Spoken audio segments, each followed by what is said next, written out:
Hey everybody, Greg here, and today is Tuesday, August 15th, 2017. I had a question come in through Facebook from a connection there, and the person was asking about what bike I have, what bike do I ride. Now, I should also, as part of answering that question, let you know that I just have one bicycle. So I was thinking about maybe having a couple of different bikes, fat tire bike, a sport like road bike, but I decided to just try to narrow it down to one bicycle, which kind of impacts your choice of bicycle, right? Because if you're just going to have one bicycle, it's got to be kind of good at everything. So anyway, the bike that I went with most recently, the company is called Electra, and the model is called the Townie. And if you Google that, you'll get some details on it. And again, by way of context, just to give you some background, I've had some different bikes in the past. Full suspension, really kind of fancy full suspension bike that I had in the past. Also a really nice Trek touring bike with an extra long wheelbase that makes it kind of a cushiony ride. That was no suspension. That was a while back before bike suspension was really a thing. And I've had a few other, different. There was one that was kind of a semi-recumbent. I wasn't sitting, totally back, but at a pretty steep angle. I like that bike. Anyway, so that's kind of my point of reference when I'm talking about this bike, is compared to those others. And one thing I'll show you just with the overall, what's referred to as, the bike's frame geometry, you can see here that the seat post is not quite directly above the pedals. The frame is custom designed or specially designed by Electra, so that the seat will be resting a little bit further back and a little bit lower.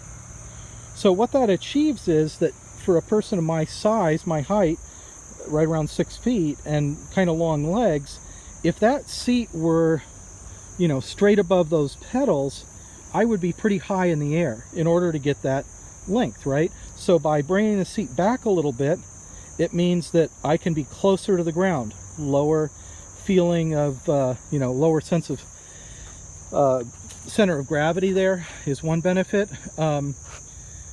It's great going downhill, going on the flat.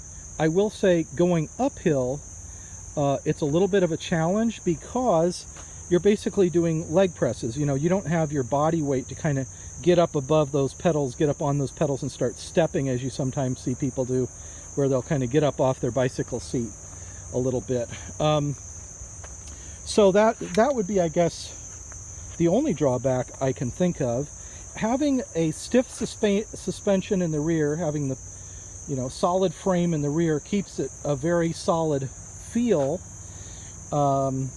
And I thought about getting a spring or hydraulic bump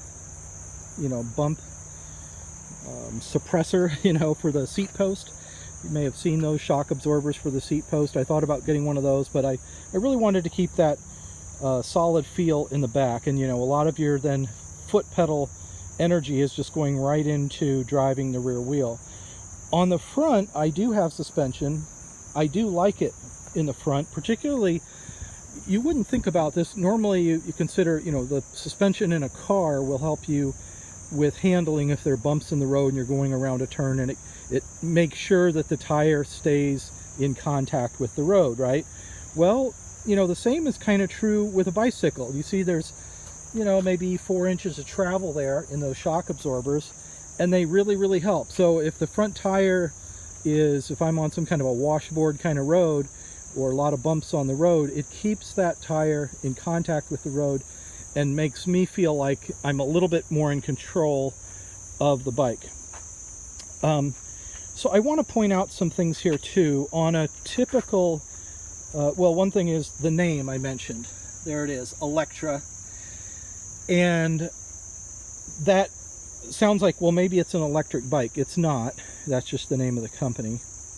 And then Townie. So the way the bike comes stock, you know, the standard configuration and components when you buy one of these typically is that it does not have the fenders, and it does not come with a rack by default, unless there's some sort of a package deal that your, you know, local bike shop has. So I had to get those fenders and get the rack for the back, and those are kind of specialized, not the brand name Specialized, but they are special components from Electra designed to fit this bike, because you notice where the rear rack connects to the frame there, real nice solid connection, and also here I'll show you there's a connection here as well for that frame. Real nice solid fit. But a standard frame is not going to work, because a standard frame is going to anticipate that your seat post is going to be, you know, 6 or 7 inches further ahead than it is on this particular model. So the pricing on the fenders and the rack, it was not exorbitant. I thought it was pretty average, you know, if you're looking at other similar components in a bike shop. And these bags that just kind of clip on, there's an elastic piece here with a hook. Those I bought separate as well, and they are kind of central to, for me at least, making this a functional, you know, usable bike, because I do want to carry my stuff in bags, low center of gravity again, not wearing a backpack, because the backpack can sometimes impede your body's ability to stay cool, and it's just uncomfortable on the shoulders and that kind of thing. So anyway, those are the major components that are kind of obvious to the eye and not what comes with the bike. But I also want to point out some of these smaller items. The grips here. Normally the bike comes with just standard round grips that go to the end of the handlebar, and you've probably seen those, you know, standard grips. Well, these are kind of nice because they offer this flared flange here where you can rest your palm pretty easily. And you can even kind of get back a little further toward the seat while you're riding. And it just really relieves, instead of having, you know, really sharp pressure on your palms, you get more of a flat surface to rest your palms and your hands on, and a little bit more variety in terms of shifting your hands around. If you feel comfortable with, you know, just kind of riding with your fingers right here, you can do that. So you're not experiencing too much repetitive stress syndrome, you know, with those nicer grips. So I think those are really an important component. Many bikes come with a very narrow, hard seat. And when I've purchased bikes that had that kind of seat, I went out and bought a seat like this one. But this one actually comes with the Electra. It's a very, you know, wide, cushiony seat with a lot of suspension, and yet it's not so wide that you feel like it's, you know, getting in the way of you pedaling or getting in the way of your legs reaching the pedal. So that was a real nice item that was included. Now I'm trying to remember if this seat post is stock. I'm kind of thinking maybe I upgraded the seat post as well to have one a little bit stronger and a little bit taller. But otherwise, you know, the seat post that would have come with it would have been fine for most people. And then with the shifting, it's been a while because I've had this bike for a while, but I believe I may have upgraded the shifting here as well. Yes, yeah, I'm remembering that, because, you know, some of these bikes come with a twist shifter over here, and it just kind of, speaking of, you know, repetitive stress, twisting these it's not like the whole thing twists, but like a little plastic round piece that has some rubber on it, and you turn it and you shift that way. To me, I don't like that kind of shifting. I prefer this sort of positive action, clicking kind of shifting. So yeah, that was one of the upgrades. And of course, for safety, a bell is nice to have, and the odometer.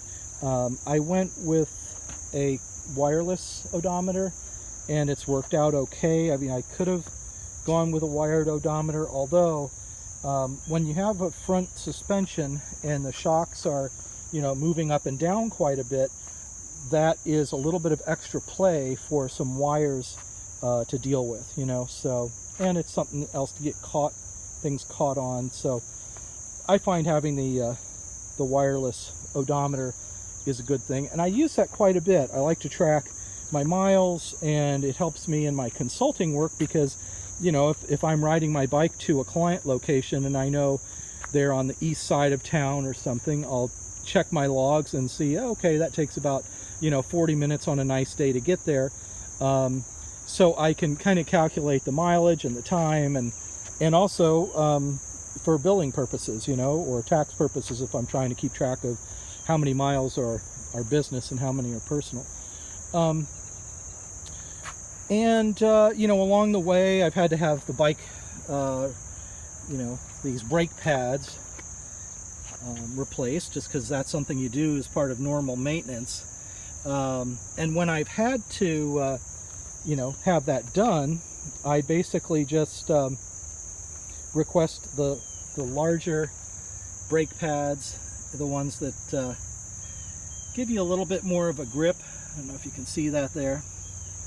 And the larger piece of this brake pad is forward facing. So basically you're going to get a lot of grip, and as the tire is turning, it just really holds it tight for you. So that's basically it. I do have a light. You know, a light is an important component, particularly, you know, in the summer months, we're really, a person isn't riding that much during the dark evening hours because you don't have too many of them. But still, you know, there are some days when you're going to need a light, and in the wintertime even more so. So anyway, this is the Urban 350.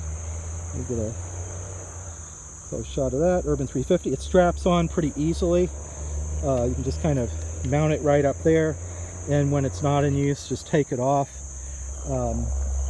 I'm thankful I've not really had any trouble with people, you know, trying to take things off the bike, but it's better not to have that temptation out there if you know, people see that you have a fancy light on your bike. They might want to take it off or something. So but anyway, that's basically a rundown of, you know, of the bike that I ride, and some of the special components that really make it more user-friendly and easy to ride for me. So anyway, I appreciate the question, and I hope the video helps answer that a little bit further. I posted a link out there. You can just Google, you know, Electra Townie bicycle, and you'll find their website. But anyway, if you have more questions or comments, be happy to hear those. So thanks, and have a great day.